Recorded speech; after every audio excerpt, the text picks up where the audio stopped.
In this daily drop, we're going to finish up the series related to the production I just wrapped in Seattle. We're going to take a look at the final lighting setup for the production, and I'm also going to give you some tips on production similar to this if you're doing them in the future. So let's go. Okay, I am barely hanging on here. I did a full day of production yesterday, and then we wrapped, loaded out, grabbed something to eat. And I decided instead of stopping halfway back home, it's about a 4.5 hour drive from Seattle, that I was just going to drive all the way through. So I'm here, I'm ready, and I want to talk to you a little bit more about the final setup in the studio space. Unfortunately, I can't show you the clients in the frame or other people, but we were working at a place called Olympic Studios, and it was a good stage to work on. And we got the job done. So I'm going to head over to the computer and walk you through some things. And again, as I said in the intro, maybe point out some stuff, maybe freeze in a couple of places if I'm playing back some video that I shot with my iPhone, and talk about some considerations and why we did certain things. So let's get to it. Okay, so here we are, and the first thing that you might notice is that the two key lights for our talent are no longer on an angle, and that's because they're not being used as key lights.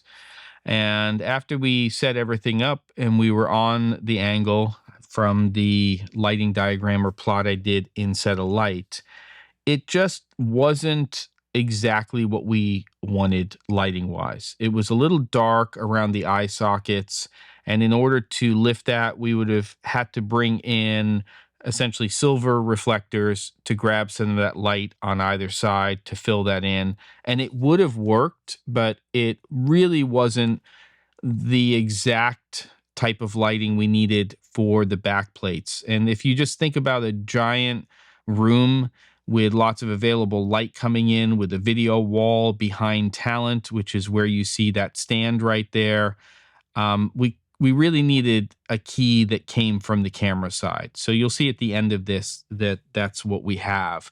So I'm just going to start to play it back, and there'll be places where I pause. So let's actually talk here.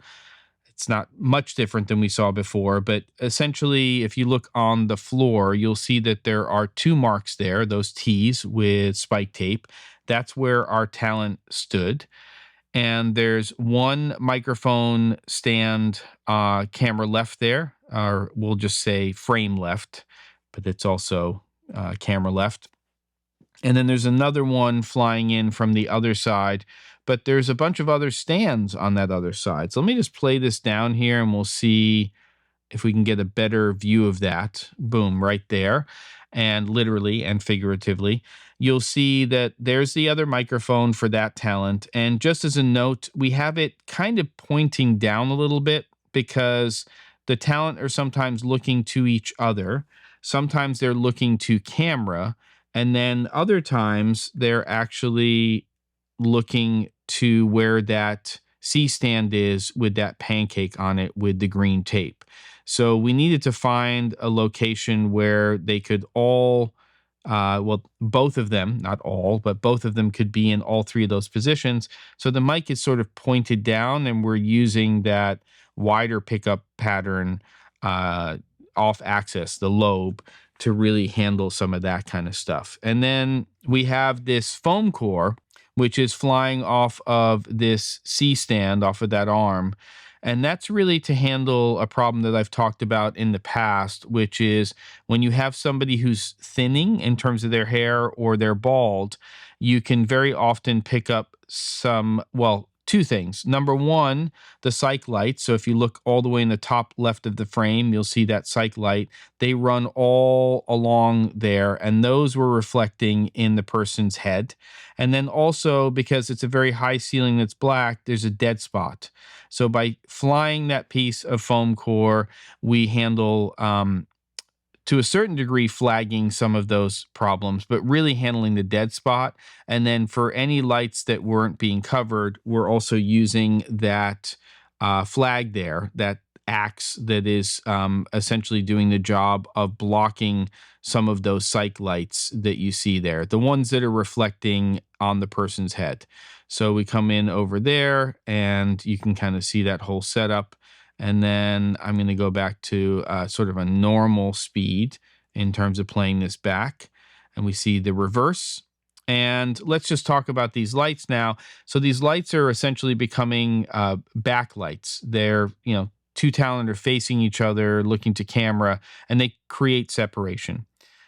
A little bit of an overkill. We probably could have done this with 6x6s. I probably wouldn't have gone down to 4x4s, but they were already built and ready to go. So we just put them in that position, and you can see that there. And we'll just take a look. We've got a floppy cutter here blocking that light, another one on the other side. And now we're taking a look at one of the 600X Pros set to a daylight color temperature. And we were pushing it through the 8x8, which was a half grid cloth, which was working pretty well, but it just felt a little sourcey, a little too hot.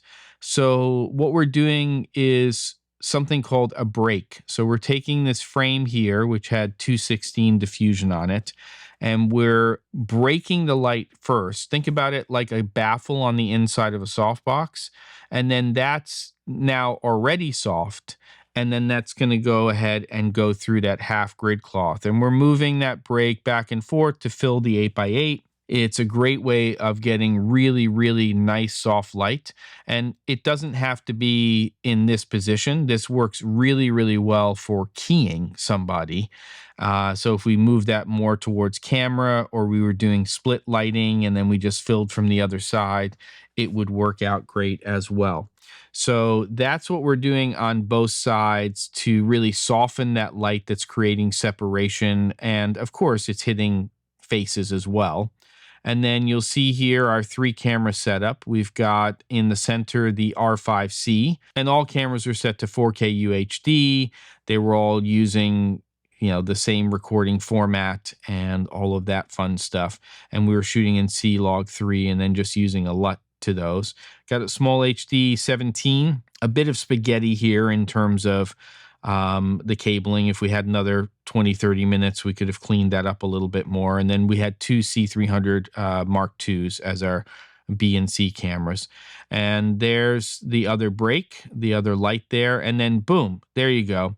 So there's what we're using as our key light. So we flew off of a large arm, the 600D. We actually had to cool off the 2 600X Pros to get closer to the color temperature there, because once we started pushing it through that half grid cloth, it was a little warmer than the 600D.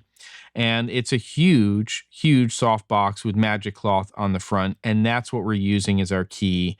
And because one of our talent, the same one that had thinning hair, had glasses, we flew it pretty high and on an angle, and it worked out great.